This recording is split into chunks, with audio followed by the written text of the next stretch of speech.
Fort-de-France, vendredi soir. Il est 22 h et le centre-ville est quasi désert. Du Malécon en passant par la savane, les promeneurs se font rares.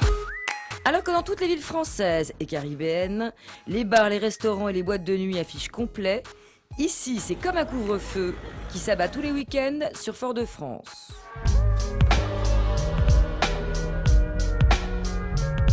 Un phénomène récent qui n'échappe pas aux amoureux de la nuit.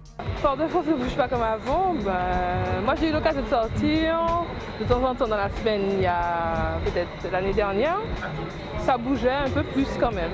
Et là c'est mort. Ah non les gars, bon, les 10 h du soir on va dans le bar, on va boire un coup. Ils disent mais t'es fou toi mon gars, à 10 h du soir, il n'y a rien, le lundi soir. Laisse tomber, le lundi soir il n'y a rien mon frère. J'ai fait la Belgique, Lille, Montpellier, ça bouge tous les jours de la semaine, tous les jours, jusqu'à pas d'heure. En termes de nocturne, Saint-Martin c'est 1000 fois mieux que la Martinique. Tu n'as pas besoin de dépenser 1 milliard d'euros pour t'amuser, contrairement à ici. C'est vrai qu'ici il n'y a pas assez de lieux en Martinique. Pourtant, chaque année, de nombreux lieux de fête ouvrent en Martinique. Mais très vite, ils connaissent des difficultés et beaucoup finissent par fermer. Pour Édouard Pori, le gérant du Lily's Bar à Schœlcher, la raison serait d'abord culturelle. Je pense qu'il y a peut-être plusieurs raisons à cela. Ça peut être à la fois les habitudes des Martiniquais, comme je vous l'ai expliqué, qui n'ont pas autant cette culture de sortir, boire un verre après le travail. Le marché de la nuit souffrirait du même syndrome que le reste de l'économie martiniquaise. Un marché trop restreint où les bars et autres établissements de nuit se disputeraient les faveurs de seulement 4000 noctambules. Mais outre l'étroitesse du marché, d'autres obstacles attendent les professionnels de la nuit. C'est vrai, le Martiniquais il aime bien, il suit un petit peu un effet de mode. Il n'y a pas beaucoup de boîtes et quand il y a une nouvelle boîte, entre guillemets il y a une influence de buzz. Ça fait le buzz et les autres boîtes se vident. Le Martiniquais c'est là justement très vite dans l'endroit. Autre difficulté, le voisinage. Et maintenant on est toujours confronté à ce même problème, forcément on le comprend mais les voisins se plaignent justement du niveau sonore. Les établissements doivent se plier à une législation draconienne. Et bien entendu on est soumis à la loi que l'on respecte également, c'est-à-dire en semaine on finit à minuit et durant le week-end on termine à 2 h du matin. Une législation en décalage avec les habitudes des noctambules martiniquais. Les Martiniquais, c'est vrai, aiment bien sortir tard le soir et plutôt très tard. Les gens sortent de plus en plus tard, c'est ce que je disais. Donc ils arrivent ici vers 23 h. Donc 23 h, on ferme à minuit, ça nous laisse 1 heure pour travailler. Par conséquent, vous voyez dans l'embarras dans lequel nous sommes. On travaille qu'1 heure. Et c'est très dur, croyez-moi. Quand les personnes commencent à être à l'aise, sirotent un bon cocktail, prennent une bonne bouteille de champagne, leur dire à 1 h du matin, désolé, rentrez chez vous, fait 1 h du matin, minuit la semaine et 2 h le week-end.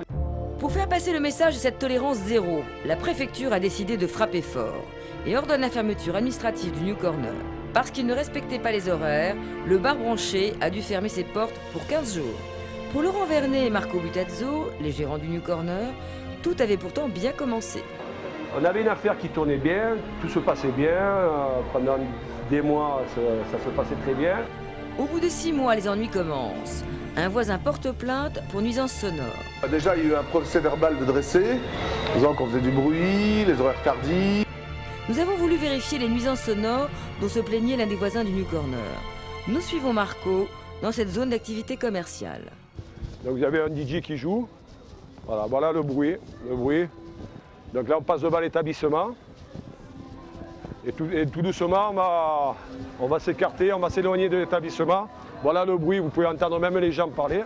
Et tout doucement on va s'éloigner et bien sûr le bruit on n'entendra plus. En face, ce sont que des bureaux, donc il n'y a pas de voisinage, on est dans une ZAC bien sûr.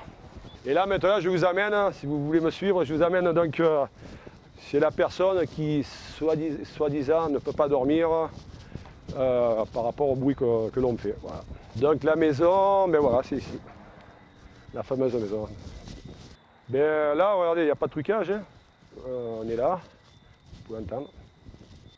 Un grand silence règne aux alentours de cette maison. Voilà. Et malheureusement, ils ne nous laissent pas travailler, quoi. Et par rapport à une personne qui se plaint, voilà, on tue un commerce, on en a parlé déjà, quoi. On empêche voilà, des gens de s'amuser en Martinique. Enfin, voilà, on gâche. Enfin, je suis tellement déçu que voilà, quoi. C'est bon. Pour en finir avec le bruit, le New Corner s'équipe d'un matériel performant. Donc, voici le micro qui mesure le son, d'accord? Voici ensuite, vous avez les boutons vert, orange, rouge, d'accord? Et ensuite, dès que c'est trop fort, ça baisse automatiquement le son. Terminé. Le répit sera de courte durée. Les contrôles de police se multiplient. La police nationale, la police municipale venaient faire ses rondes et puis noter en fait nos horaires tardifs. Pour faire face aux charges très lourdes du New Corner, ces patrons dépassent parfois les horaires de fermeture. Fermer l'établissement à minuit la semaine et 2 h du matin le week-end, effectivement, c'est la mise à mort de mon établissement parce qu'on ne peut pas subvenir aux charges, tout simplement. Tout simplement. La sanction finit par tomber en mars dernier. 15 jours de fermeture administrative. Ah bah chez moi c'est clair, 15 jours de fermeture, c'est la guillotine. Pour faire face à la baisse du chiffre d'affaires, les patrons du New Corner ont dû licencier. Cette fermeture aura aussi pour conséquence de faire fuir une partie de la clientèle. On avait 20 employés, on en a licencié 12 à cause des horaires. C'est-à-dire que si on avait les horaires, ne serait-ce que 2 h du matin la semaine et 4 h le week-end, je pense qu'on pourrait s'en sortir. Là, je suis démoralisé, quoi. C'est un vrai gâchis, ouais, sincèrement. On va se battre, on va se battre. On est là pour ça, on va se battre. Qui veut transformer Fort-de-France en simple ville dortoir? Et la vie nocturne martiniquaise serait-elle définitivement condamnée?